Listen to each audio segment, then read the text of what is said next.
What's going on, guys? I'm SimpleSimon, and in today's video we're doing another action figure unboxing. Recently you might have seen a video where I went to the giant size toy fair and I actually picked up a new Joker figurine from the DC Multiverse line. Now for those who are new to the channel, I have been collecting Multiverse figures for a while, but I only just started unboxing them recently. In fact, this will only be the second DC Multiverse figure I've unboxed. So I really enjoy the Joker character, but now that I'm unboxing action figures, I really don't want to end up having 10 to 20 different versions of the Joker. So I just want to pick one that I really like. My favorite Joker. So I was really considering getting the Heath Ledger Joker from The Dark Knight Returns, which is a really good looking figure. But in the end, I decided to go with the Joker that I think is the scariest Joker that there ever was. And that is the Joker from The Death of the Family. So we're going to take this out of the box and have a look at it, and I'm also going to compare it to an older Joker figure from The Death of the Family, as well as a bit of background, test the articulation, and then give you an honest review in the end. But before we do, if you guys are new to the channel, make sure you subscribe, do all that fun YouTube stuff. If you want to support the channel, give the video a like, leave a comment, let me know you stopped by, and let's do this. Okay, so before we take him out of the box, just a little bit of a background for those again who are new to the channel. I started reading comics about 5 years ago now, but before I even did that, my first real introduction was I watched the Killing Joke animated movie. At the time, I didn't even know that was based on a comic book, and it was really weird. It kind of gave me an obsession with the Joker character. So at the time, I had some friends who were into comic books, and one of them was telling me about the Joker from the New 52 who cuts off his face and sews it back on. So that really intrigued me. So one of the very first comic books I ever bought was The Killing Joke, as well as this book here, which is the Joker, Death of the Family. Now, at the time, I didn't even know what this was. It's a trade paperback, obviously. And what I found out was it didn't really tell me the story of the Joker getting his face cut off. This was actually a collection of individual stories at the time where Joker was going around collecting the faces of the Bat family. It didn't really give me the information I wanted and the background story about Joker cutting off his face. So from what I know, I believe the Joker cut off his face basically to prove a point to the Bat family where he wanted to show that he was still the Joker even without his mask. While the Bat family, Batman, Robin, Batgirl, whoever, could only be themselves when they had their masks on. Something along those lines. So I never really read the story of him cutting off his face, but all I know is when my friend told me that story, that's what happened in the Batman series, I thought that was super cool. It just sounded so dark that I really wanted to check it out. And I just think that to this day, there's never been a darker version of the Joker. If anyone watching is more familiar with that storyline, please let me know in the comments, give me a bit of a history lesson. But if you guys do want to read more about this version of the Joker, you can find it in Detective Comics issue 1 from the New 52. I believe that's where he got his face cut off. And obviously the Death of the Family story arc from Scott Snyder's Batman run. Don't buy this book though, buy the Batman Death of the Family, not Joker Death of the Family. Anyway, first thing I want to do is actually compare an older figure I picked up. So I actually picked this one up quite a number of years ago. I bought this figure loose. It's a really good looking figure. So I just wanted to do a little bit of a comparison to the McFarlane figure in the back there. Now this one, I'm not sure, but I think it came from the DC Collectibles toy line. Now the articulation on this is very basic, just old school, up and down there. Oh, a little bit of it's got a bicep swivel there, that's good. Oh, I've never really played with this. He's got some twist of the waist there. Legs really just go up and down. He's pretty stiff. He's got some cool accessories, some tools on his belt, as you can see, and obviously the Joe's Garage outfit that he wore for most of the storyline that I read anyway. He was mostly in this sort of mechanic outfit. I have to say, this figure is really good looking. So I just want to show that and sort of do a bit of a comparison to the actual McFarlane one I'm about to unbox. But yeah, I think this figure is really spot on as far as the way it looks, but articulation is not really quite there. It's not as it's I'm gonna guess it's quite old, but yeah, we'll take a look at the McFarlane one now.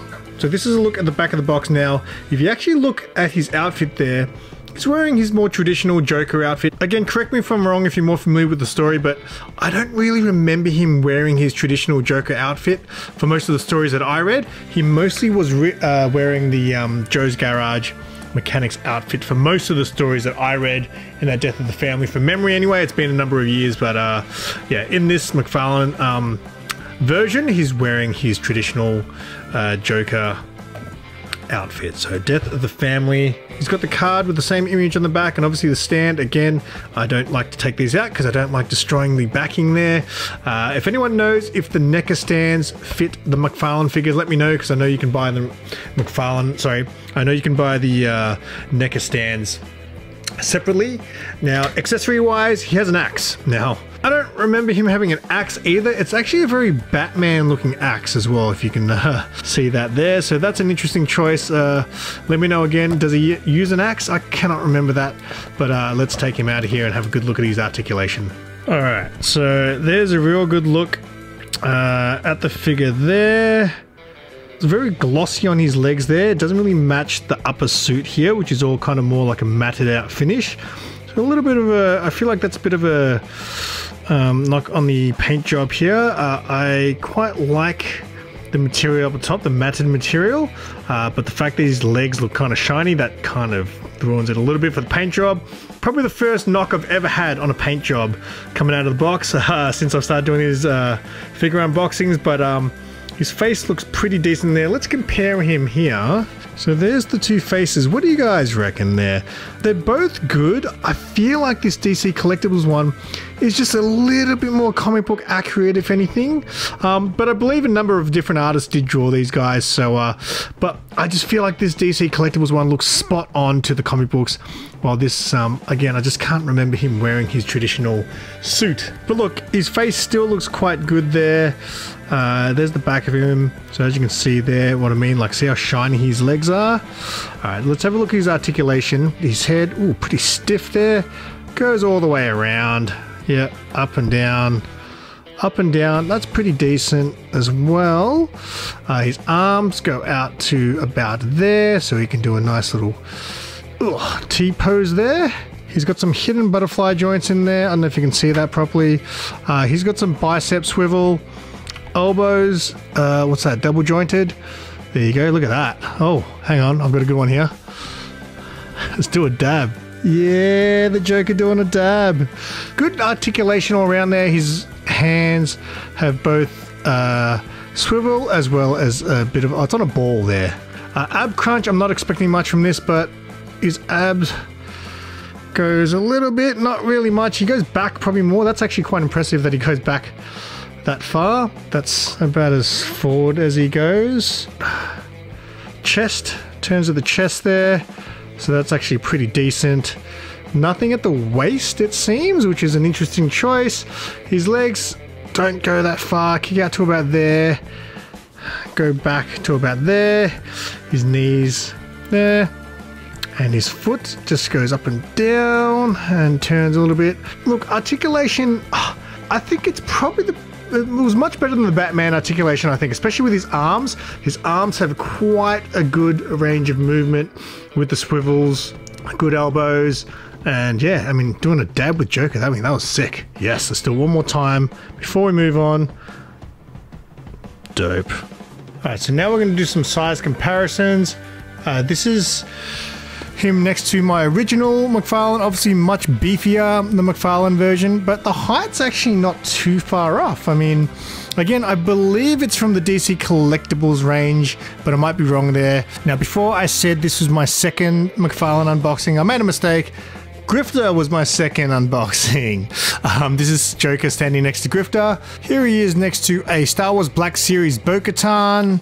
Massive, obviously, compared to the 6-inch figure there. Now here he is next to a Star Wars droid, so height comparison of the droid's obviously much bigger.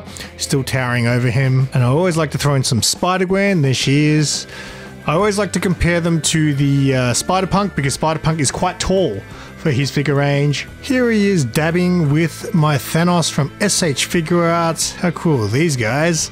And last but not least, here he is with his buddy Batman. Pretty comparable in size. I mean, I didn't realize Joker was meant to be so big. I mean, he looks almost taller than Bruce Wayne. I mean, obviously Bruce is a little bit taller because of the ears, but top of the head, I'd say Joker almost looks taller there. We'll just come in with the measuring tape. Yeah, just a little bit above the 7-inch mark. So yeah, I'm surprised. I didn't realize Joker was meant to be so tall. So before we give you an honest review on this figure, we're gonna have some fun and do some real simple poses.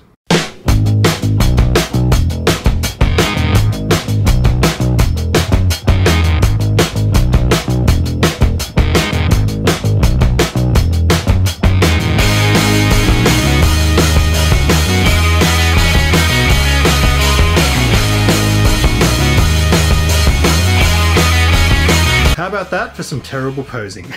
My honest opinion on this figurine, they're definitely messed up in a few spots. Like I said, I think the face looks really good. I think everything on this figure looks great, but they kind of just messed up with the gloss on the legs. I just feel like it looks a little bit off, a little bit silly almost. I mean, you can see the light shining off those legs. It just doesn't really work there. One thing I have to have a complaint with, so I don't know if McFarlane just have to throw an accessory in there, but what's the point of throwing in an accessory if it doesn't A, make sense, and B, doesn't actually work? So I tried to put the axe in his hand for the pose, then I realized there's actually no way for him to hold this axe. So if you look at his hands, he doesn't come with any spare hands. So obviously one hand is just like kind of open, so he's not holding anything there. And then he's got like a trigger hand on the other one. Now if you actually have a look at how thin the spot is for him to be able to squeeze a weapon in there, I might be able to force it open and get it in there, but the actual axe handle is far too thick to be fitting in that hand. There is no way, unless you want to try to break it. I mean, I don't want to break any of my figures. It's like I'm so terrified of that moment coming, but there is no way that axe is getting into that hand. I mean, even on the photo on the box, they don't show the axe in his hand, so it's kind of a useless prop. Yeah, that's just an absolutely useless accessory. Articulation, pretty good. Like I said, I really enjoyed doing his dab pose. The only thing I would say is the swivel on this arm has already become really loose. Like, it was really loose compared to, you know, just 10 minutes ago. So that's become really loose very quickly. I actually didn't do his splits, so his splits are actually pretty good. So articulation wise, I'd say this is probably the best McFarlane figure I've opened so far. Better than Batman, better than Grifter when it comes to his articulation, but just a little bit of a mess up on the paint job there with the legs. That's all I got for you for this one. If you guys have been enjoying the toy videos, please let me know in the comments. I've had a lot of toy content going on the channel recently, so check all that stuff out, and obviously I got a lot more to come. If you guys are still watching this video, I really do appreciate you taking the time, and until next time, I'm SimpleSimon. Tell your friends and keep it simple.